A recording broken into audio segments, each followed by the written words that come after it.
बुखारी साहब ये मौका आपके सामने है, खैर कानूनी तौर पर भी। एक तो चले ज़रा थोड़ा एजुकेट लोग हो जाएंगे कि वाकई आप लाना चाहते हैं तरीके अदम, तो आप कह रहे हैं कि हमारे पास हम तुम्हारे ऑप्शन इस्तेमाल करेंगे, लेकिन शायद लग नहीं रहा। और दूसरी बात ये, जो बल्दियाती इंतखाबात के हवाले से इलेक्शन कमीशन ने कह दिया कि अप्रैल के एंड में हो, आपको लगता है कि ये कोई हुकूमत को रोकेगा, पंजाब हुकूमत को, कि या इमरान खान साहब को, कि वो सोचें कि ये असेंबली नई तहलील होनी चाहिए? क्योंकि कोई भी सूबाई हुकूमत ये चाहेगी कि बल्दियाती इंतखाब अगर हों तो उसके मातहत हों, यानी वो हुकूमत में हो, क्योंकि सिटिंग गवर्नमेंट को बड़ा फ़ायदा होता है। शुक्रिया मुनी। पहले तो सिर्फ एक जुमला ये कहना है कि फ़रा गोगी साहिबा जो है वो ज़्यादा रिस्पेक्टेबल और वो साबित हुई कि जिन्होंने कम से कम नोटिस भेजने का वादा तो पूरा किया। इमरान खान साहब ने भी जो है तोशा खाना का जवाब और रसीद तो नहीं दी, तो नोटिस भेजने का वादा जो था वो तो कम से कम पूरा कर लेते। अब आ जाते हैं आपके सवाल के ऊपर। देखिए, ये ऐसे नहीं हो सकता कि जो है आप एक स्वीपिंग स्टेटमेंट दे दें और आप कहें रूल्स में कहीं लिखा है कि सेशन चल रहा हो तो जो है वो इजलास नहीं हो सकता। मुझे 20 साल हो गए हैं जी इस पंजाब असम्बली के अंदर, और रूल्स की एक एक चीज़ जो है वो तकरीबन मुझे याद है, और रूल्स में ऐसी कोई चीज़ कहीं पर नहीं लिखी गई सिवाय इसके ये लिखा गया है कि जब ये मोशन मूव होगी तो उसके बाद स्पीकर साहब जो है वो नया इजलास बुलाएंगे इस जो है वो उस पर वोटिंग के लिए। और जो है अगर गवर्नर साहब एतमाद के वोट के लिए कहते हैं तो गवर्नर साहब डेट और टाइम भी लिख कर भेजेंगे कि आपको किस डेट और टाइम के ऊपर जो है वो जो है कॉन्फिडेंस का वोट लेना है। और दूसरी बात यह है कि हमने अपनी मूव जो है वो दूसरी की मूव देख के करना। अभी तो इमरान खान के परवेज़ इलाही की मुलाकात तक नहीं हुई जो पिछले 3 दिन से लटक रही है, और ज़राए से खबरें भी चलवा रहे हैं परवेज़ इलाही साहब के वो असम्बलियाँ तोड़ने के हक़ में नहीं है। हमारी भी इंफॉर्मेशन यही है कि वो तोड़ने के हक़ में नहीं है, लेकिन हमने तमाम जो प्रीएम्प्टिव मेजर्स हैं वो ले लिए हैं। और इसके ऊपर ये तमाम मूव्स जो हैं ये बता के और ढंढोरा पेट की नहीं होती, ये एक हमें मालूम है कि इसकी टाइमिंग्स क्या हैं और हम उस टाइमिंग्स के हवाले से करेंगे। दूसरी बात यह है कि इमरान खान साहब को जो है वो जो इलेक्शन कमीशन है या लोकल बॉडीज़ तो शायद ना रोक सकें असम्बली तोड़ने से। उनको अपने ऊपर जो मुकदमात हैं, उनको जो पंजाब पुलिस के या KP पुलिस के शेल्टर में रहने की आदत है, और जो जैसे उनको सरकारी वसाइल इस्तेमाल करने का और हवाई जहाज़ के हेलीकॉप्टर के झूले लेने का शौक़ है, वो शायद उनको जो है इसके ऊपर, और उनके अपने लोगों की मुखालफत उनको शायद इससे, और सबसे बड़ी परवेज़ इलाही साहब जो हैं अगर वो तोड़ेंगे तो ही असम्बली टूट सकती है, वरना नहीं।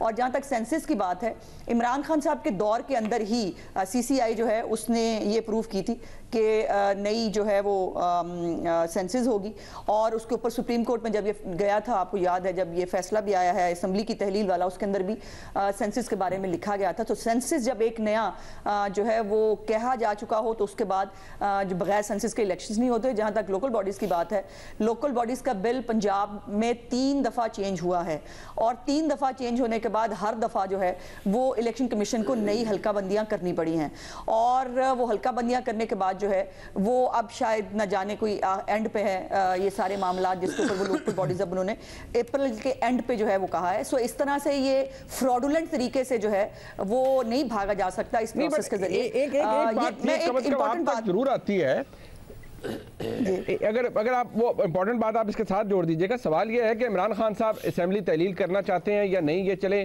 क्योंकि पंजाब हुकूमत उनकी है, परवेज़ इलाही साहब उनके वज़ीर आला हैं, ये उनका इस्तेकाक है, वो करना चाहिए ना करना चाहें। आप कह रहे हैं आपने अपनी पेशबंदी कर ली है, आपने अपनी तैयारी कर ली है, वो चाहते हैं इलेक्शन में जाएं, आप नहीं चाहते कि आप इलेक्शन में जाएं। इसकी वजह वो ये लेते हैं क्योंकि वो मकबूल है और उनको पता है कि वो जीत जाएंगे, और आप गैर मकबूल हैं और आपको पता है आप हार जाएंगे, इसलिए आप इलेक्शन में नहीं जाते। देखिए, पहले आपके सवाल का जवाब दे देती हूँ कि ये इलेक्शन अभी 3 दिन पहले जो है ना वो लोकल बॉडीज़ का इलेक्शन हुआ कश्मीर के अंदर। वहाँ पर भी इमरान खान साहब की भी ताज़ा बनी हुई हुकूमत है, और PDM ने इमरान खान को वहाँ शिकस्त फाश दी है। सो ये इमरान खान साहब किसी गलत फहमी का शिकार है। उस वक्त तक जब वो बाई इलेक्शन हुए थे ना, तब वो नया साइफर का ड्रामा चल रहा था, बैरूनी साजिश का ड्रामा चल रहा था, ऑडियो नहीं आई हुई थी, फ़रा गोगी साहिबा को, पिंकी पीनी साहिबा के हीरों के मामला जो है वो नहीं थे, अलकादर यूनिवर्सिटी के जो है वो स्कैम नहीं खुला था, 190 जो है वो मिलियन पाउंड्स की जो रकम जो है वो तोहफतन हदियतन इमरान खान साहब ने दी है अपने दोस्तों को, वो सामने नहीं आई थी। और इमरान खान साहब के ऊपर मनी लॉन्ड्रिंग का भी जो है इल्ज़ाम वो अभी नहीं लगा था कि उन्होंने ज़कात के नाम पर जो है वो ज़कात ली और उसको मनी लॉन्ड्रिंग उसके अपने मुलाजमों के जरिए करते रहे। तो ये तमाम मामलात अब सामने आ गए हैं, लोग अब जानते हैं कि इमरान खान की हकीकत और सच्चाई क्या है। और दूसरी बात यह है कि ये मैं ज़रूर बताना चाहती हूँ आपके, एक तो पंजाब असम्बली जो है वो बेचारी है सबसे बड़ी असम्बली है, 12 करोड़ का सूबा है, लेकिन पंजाब के मामलात पे किसी की नज़र नहीं है। एक फ्रॉड तरीके से पंजाब असम्बली पहले परवेज़ इलाही साहब ने एज ए स्पीकर चलाई। आप ये देखिए कि पाकिस्तान की पार्लियामेंट्री हिस्ट्री में शायद पहली दफ़ा हुआ है कि गवर्नमेंट बेंचेस से रेक्विजिशन आई है, ये रेक्विजिशन का इजलास चलते जा रहा है मुसलसल, ये कभी नहीं हुआ। रेक्विजिशन का इजलास जो है वो अपोजिशन जो है उसके पास ये राइट होता है, वो बुलाती है और वो एक दिन के अंदर, 2 दिन के अंदर, ज़्यादा 2-3 दिन के अंदर वो खत्म। अब ये रेक्विजिशन का इजलास मुसलसल चलाए जा रहे हैं इस जोम में। मैं चैलेंज कर रही हूँ परवेज़ इलाही साहब को और हुकूमत पंजाब के किसी भी एक वो आकर मुझे कोई एक रूल्स ऑफ प्रोसीजर या आईने पाकिस्तान के अंदर वो क्लॉज बता दें जहां ये लिखा गया है कि असेंबली इजलास के दौरान जो है वो मोशन मूव नहीं हो सकती। सिर्फ मोशन मूव तब नहीं हो सकती, रेजोल्यूशन तब नहीं दिया जा सकता अगर वहां पर बजट सेशन चल रहा हो। सिर्फ बजट सेशन की ममानियत है और किसी चीज की ममानियत नहीं है। और इसके ऊपर अब बहुत सारी क्लैरिटी बहुत सारे जो कानूनदान हैं वो इसके ऊपर कर भी चुके हैं। और मैं भी चैलेंज कर रही हूँ कि किसी के पास कोई रूल है तो वो मुझे बताकर हमारी रहनुमाई फरमा दें।